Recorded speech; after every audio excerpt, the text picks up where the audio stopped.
Highbridge, a division of Recorded Books, presents Shadows of Love, Shadows of Loneliness, Volume 1, Photographs, 1980 to 2020, by William T. Vollmann, read by Paul Heitsch. Publisher's note: in this audio edition, you will hear references to visual materials present in the print and ebook formats of the book. Limitations. A photograph or not? A photograph is an image whose creation requires light or some other waveform equivalent. It may or may not additionally make use of the following: camera, lens, darkroom. It can exist as a computer file, which is to say only when the electricity is on, or it may inhabit a sheet of paper, metal, glass, ceramic, or any other number of semi-permanent physical objects. The image following, number 001, is not a photograph, but a pencil and ink drawing on a sheet of almost transparent drafting vellum. In the Middle Ages, vellum was the skin of a uterine calf. I have made cyanotypes on that stuff, without great results. Drafting vellum is just a plastic or cotton substrate. For my model, I engaged the Tahitian airport taxi driver, Varaya, a calm and pleasant lady of 30 years, who had tattooed her daughter's representations on her buttocks. The elder child was a dolphin, and the younger, who gleefully agreed with the characterization, a shark. It was raining roaringly on that hot morning in Papeete, and the session was accompanied by mosquitoes, music, fruit, flowers, and hard liquor. Asked to pose in traditional style, Varaya had arrived in a long dress and shell beads, with a fragrant blossom in her hair. After 30 or 40 minutes of happy sketching, I paid. She signed my receipt, and we touched rum glasses together. And there was my positive image, that self-same number 001, which I could hardly wait to print.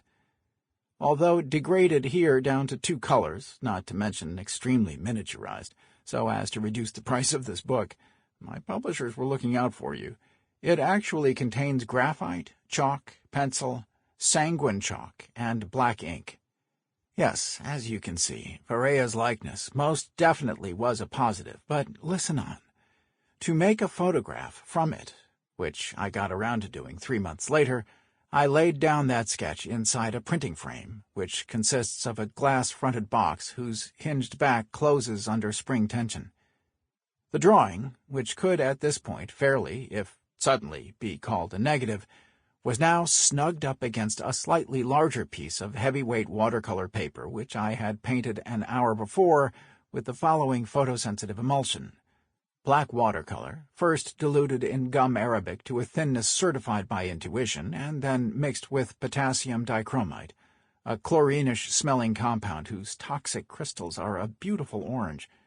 Dichromate sores, by the way, are capable of ulcerating all the way to the bone, while many are the happy times when I've left the darkroom retching. At this point in the photographic process, the combination of black plus orange made for the nastiest grayish-green you ever did see. Indeed, the only colors with which dichromate does not appear out of place are orange, of course, then yellow and red. The most delightful blues, greens, and purples take up foul stations on Vomit's rainbow. But with gum printing, as with any other non-political mistake, if you dislike how you've begun, keep right on doing it. And so I now introduced my printing frame into the delightfully ardent Sacramento summer sunshine for something like 3 minutes, until the places left entirely transparent to light, such as Varaya's forehead, had darkened to the degree proven appropriate by experience. It is all too easy to under- or overexpose a thin negative such as this. Bulletproof silver gelatin negatives developed at high contrast make for a more forgiving printing session. Returning to my windowless citadel, I unlocked and removed the incipient gum print, which now bore what is called a printing out image. Various humidity, temperature, and pigment-based chemical treacheries render the printing out image of a gum print far less helpful an indication of exposure than that of a cyanotype or a sheet of the slow old silver chloride photo paper, which, by no coincidence, is referred to as printing out paper. That being said, the absence of a printing out image signifies underexposure, which can be cured either by more time in the sun or else through overprinting, while an image which has darkened into murky uniformity provides an excellent snack for the nearest hungry garbage can. The printing out image of Aurea was now a solid but by no means overwhelming negative of the negative, so I had not yet ruined it. Hastening into my homey darkness, I floated my experiment face down in successive trays of water, 003, until a good half-hour had passed. I had most of that time to myself, so I carried other printing frames into the sun, and maybe accomplished a business call, a shot of tequila, or a mite of research into the speeches of Richard M. Nixon, until pretty soon I had all the trays occupied, and felt like an utter big shot, even without Kissinger to help me. You see, the dichromite had rendered the emulsion insoluble in proportion to the amount of sunlight reaching it through the negative. Wherever I had laid down opaque black ink in my sketch, as in Aurea's outlines, nostrils, and pupils, the emulsion accordingly remained unexposed. Hence, as ordinary, undichromated gum Arabic will, it dissolved away, restoring the paper to its original whiteness. But where I had left the vellum in transparent virginity, as when representing Aurea's forehead, the dichromite hardened almost completely, retaining more black pigment there than in any other part. Such intermediate zones as the triangular shadow on the throat, produced by applications of gentle, hence translucent pencil scribblings, had authorized a modest quota of light to pass through, rendering the print medium dark in those areas, and so the final photograph, like the printing out image, would be what you or I might call a negative. Wise old hyposulfate drinkers know that every photograph is a negative, and that the negative of a negative is a positive. A gum print's first state often lacks sufficient contrast, which can best be gained through repeated printings. I promise to sing you no sad songs about the registration errors I used to make. For an example of a first printing, see number 010, whose making followed much the same steps as for Aurea's image, except that the mosquitoes in the latter location proffered malaria instead of dengue fever. That Thai bar girl with the niche of liquor shelves behind her remains ghost-like, barely distinct from the medium-grade darkness which less defines than imprisons and conceals her. What to do? Why, just as in any other love affair, one keeps coating, exposing, and dissolving over and over until shadows, midtones, and highlights build up enough. By the way, both images mentioned in this paragraph belong to the category called photogenic drawings. Now, what makes a negative negative-ish is precisely the reversal of tones. Black moons, white coal, milk-white tree silhouettes against a cloudless black daylight sky.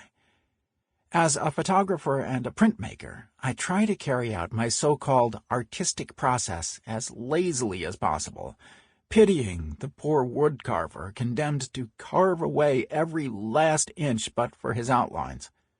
Why not avoid that work? So I sketch directly on the block as if it were a piece of paper.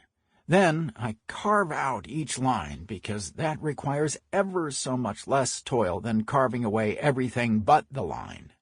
Hence, in the detail coming up, 008, of a portrait I made of my daughter's babysitter, Amel, a.k.a. Angel Queen, you will see that once again whites have turned blacks, while blacks are now white.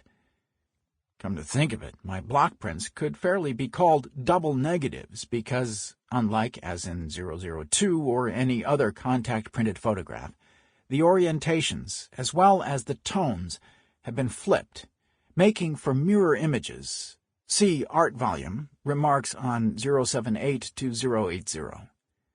When it truly matters to me, as when the image contains words, I will carve a backward reading block, but, as in the case of Amel's wood-carved portrait, I figure that if seeing herself in the mirror every morning was good enough for her, why shouldn't it suit you and me?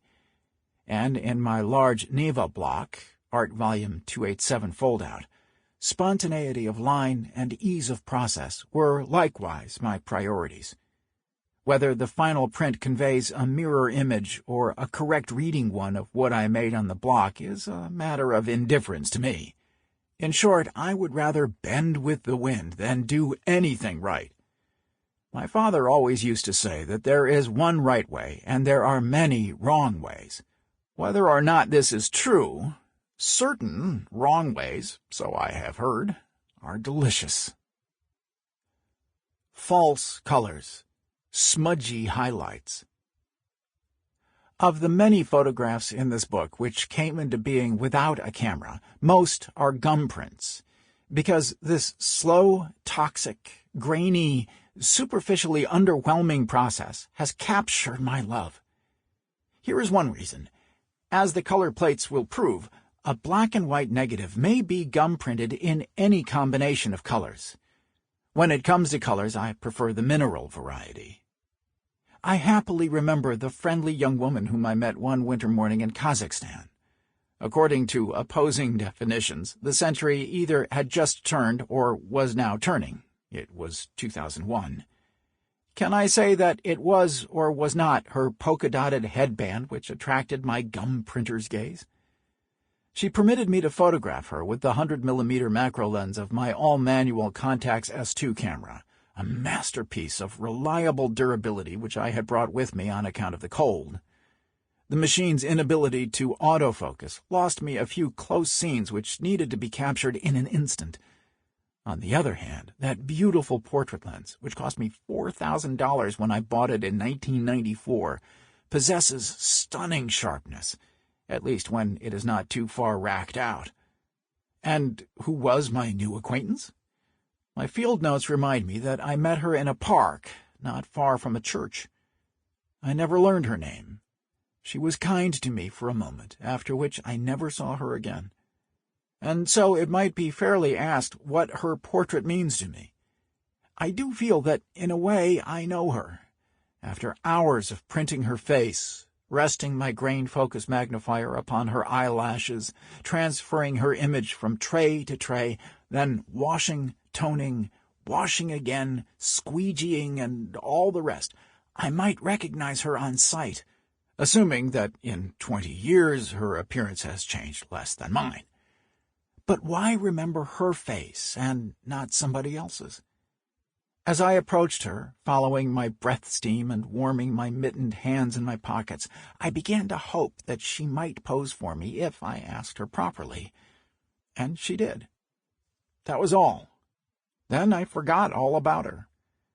After completing my Kazakh researches, funded by a magazine and intended for my book Poor People, I came home and inspected each frame of my 11 rolls of negatives until her gentle face recaptured me. Something about her patient eyes and quasi-sad smile must have done it. As for the composition itself, I liked the tight cropping of that 100mm lens, the sharpness of those polka dots, and the soft focus on her black hair. Although enlarged silver gelatin prints of her proved perfectly acceptable, the simplicity of her full-framed face returned gum printing to my mind. 6 or 7 years afterward, when I had more money than I needed, I commissioned an 11-inch by 14-inch version of that negative, and on a cool, rainy morning in Sacramento, I coated my first bichromate layer from it, employing the beautiful and almost sinister blue-black Greenlandic pigment called sodalite, which stains less than pure black but can still produce a high maximum density, or, as photographers entertain themselves by calling it, D-max. I have said that a gum print quite often requires 3, 4, or even 6 layers to build up sufficient density, but even that procedure has its compensations. You see, I now had a pallid outline of the Kazakh girl's head, which made the next step as easy as coloring by the numbers. In those years, I got so excited thinking about which dichromate layer to print next that my sleep suffered accordingly. Now, for my excitement, I watch my country waddle toward a tin pot dictatorship and my planet burn off excess life. I painted her lips with German rhodonite, a pinkish semi-precious stone. Her skin I made yellow gold, of course leaving the eyes alone. That polka-dotted headscarf might as well go purplish, and for that I had a tube of purpurite on hand.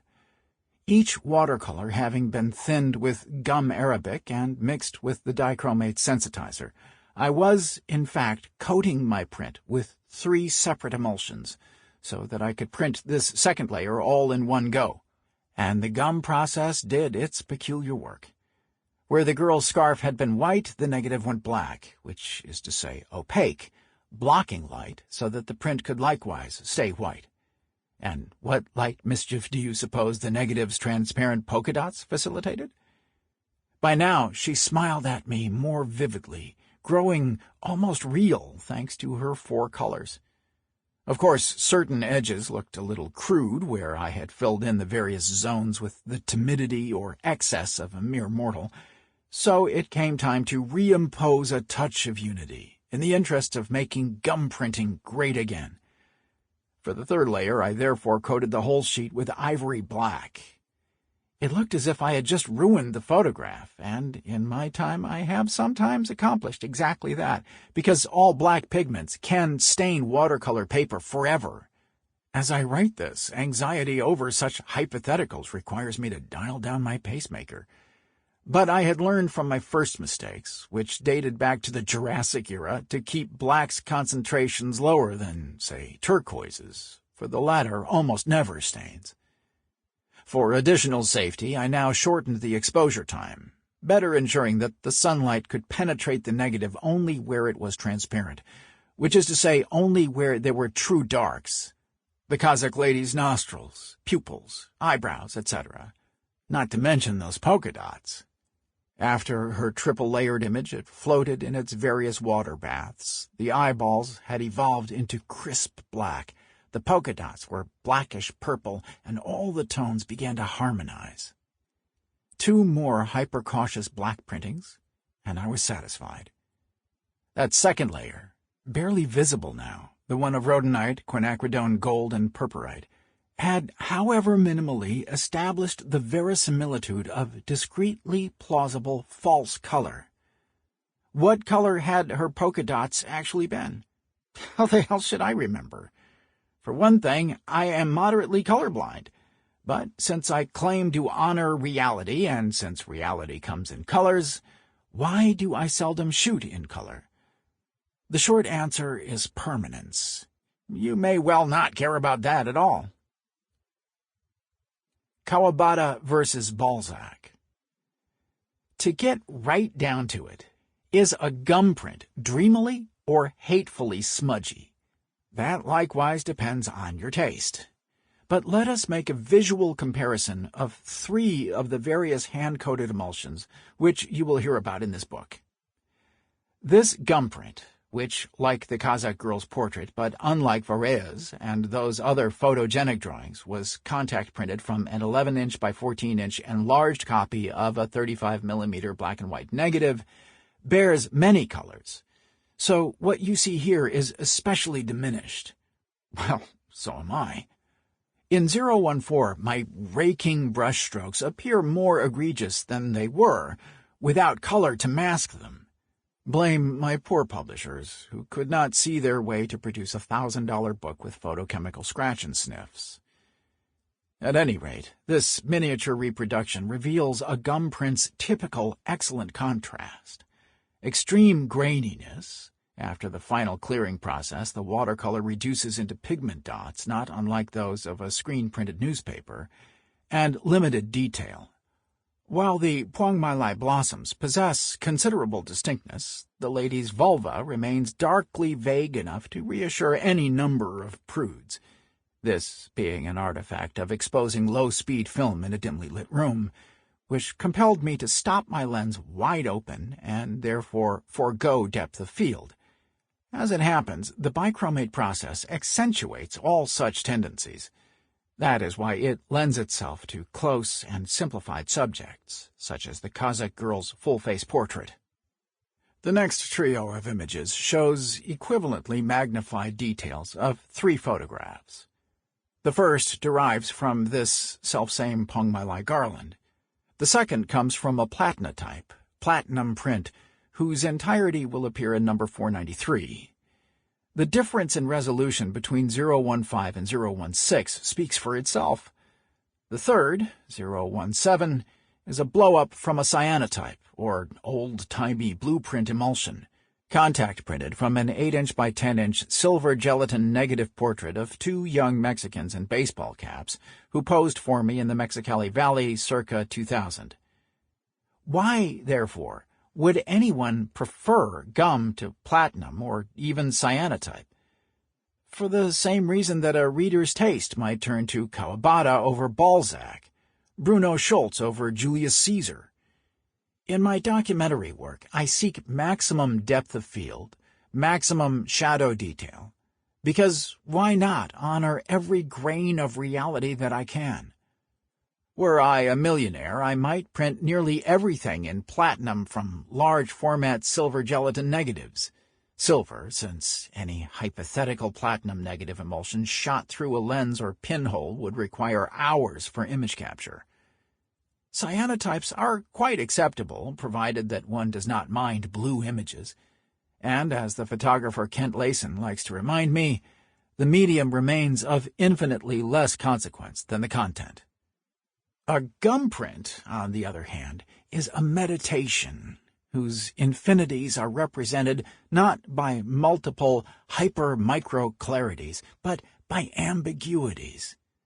The mysterious darkness of the vulva in Pongmalai garland is of a piece with the countable speckles on the grapefruit leaves in number 016.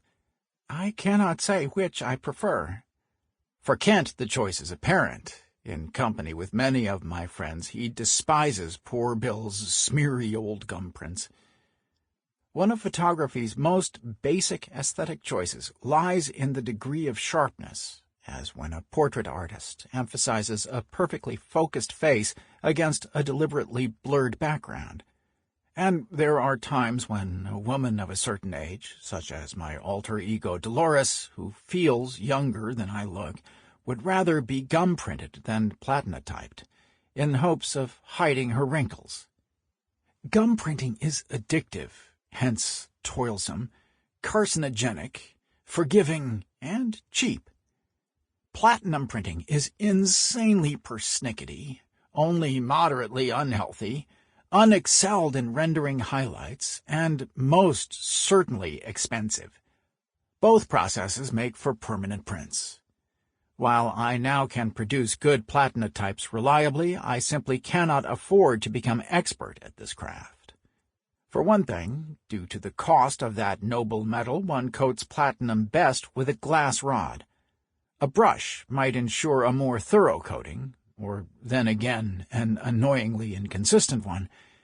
In any case, the waste of emulsion trapped in the bristles triples or quadruples the cost.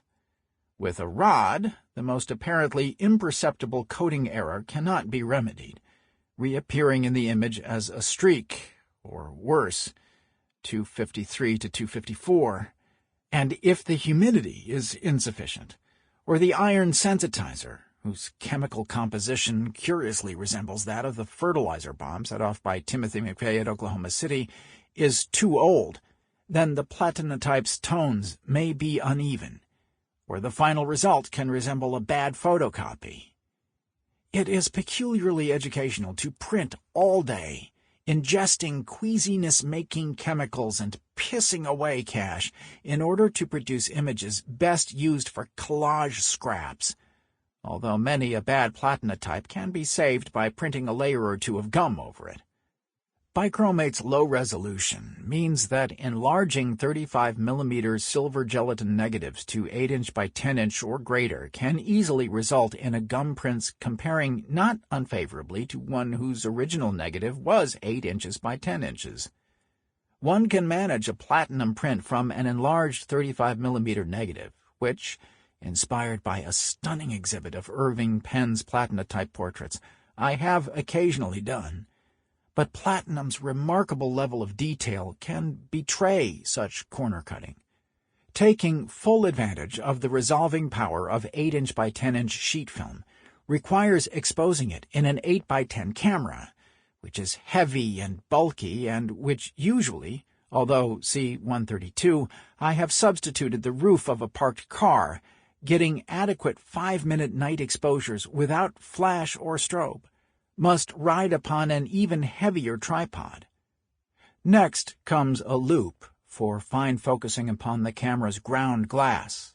This item can be as much as $500, a bag of negative holders, and most likely a light-proof changing tent. In 020, you see my first and favorite view camera, the Kodak 2D, which must be a century old. Although it lacks a snappier model's swings and tilts which enable a skyscraper to be photographed without any apparent upward tapering, the 2D is awfully portable for an 8 by 10 camera, more than adequate for most landscape and portrait photography, and, most to the point, rugged.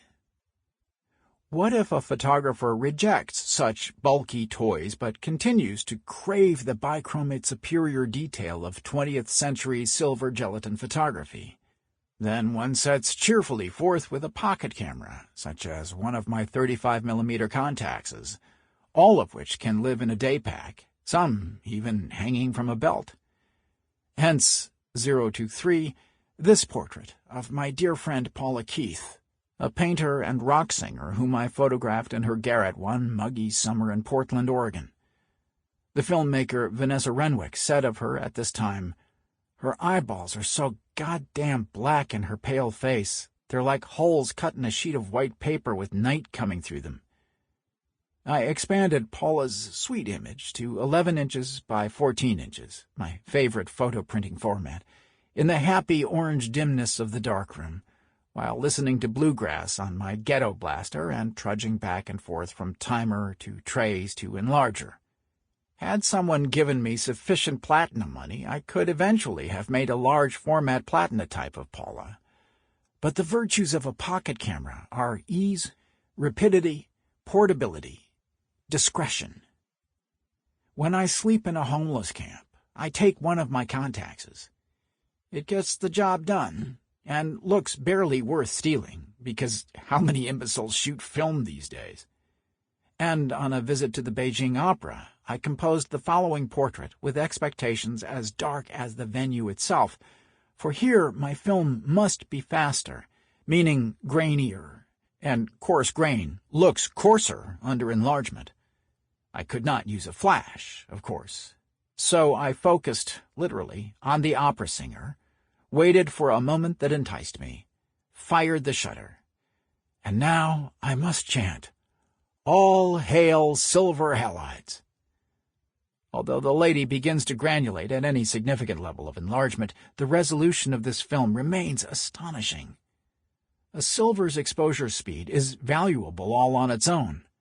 Whereas I exposed this frame at 1/30th of a second, had my film emulsion been either platinum or gum, I would have had to leave the shutter open until at least breakfast time. That is why the bulk of my negatives are silver gelatins. I would not have brought slow film to the Bosnian War. Almost all my large format negatives are also silver gelatins. So why don't I more often make silver gelatin prints? Because while a thoroughly washed, well-toned silver gelatin print is reasonably long-lived, perhaps 300 years under decent curation, its doom must come before that of a carefully prepared gum print, which can last as long as the paper, or of a Platinatype, which, strange to say, can endure longer for all the good that does. I will not repeat the tale of platinum prints bereft of their ocean-eaten paper substrates, hanging and trembling in the womb of a sunken ship. But many a time I do still go slumming, holding my nose, which Inuit teenagers once assured me is big, fat, and red, just like a clown's, then diving down from platinum heaven or sideways from gum paradise, getting dark and dirty with my fun friends the silver halides. I close the door, enlarge to 11 inches by 14 inches, bang out 3 nearly identical sets of 5, start my print washer, and maybe meet a friend for lunch. Sample complete. Ready to continue?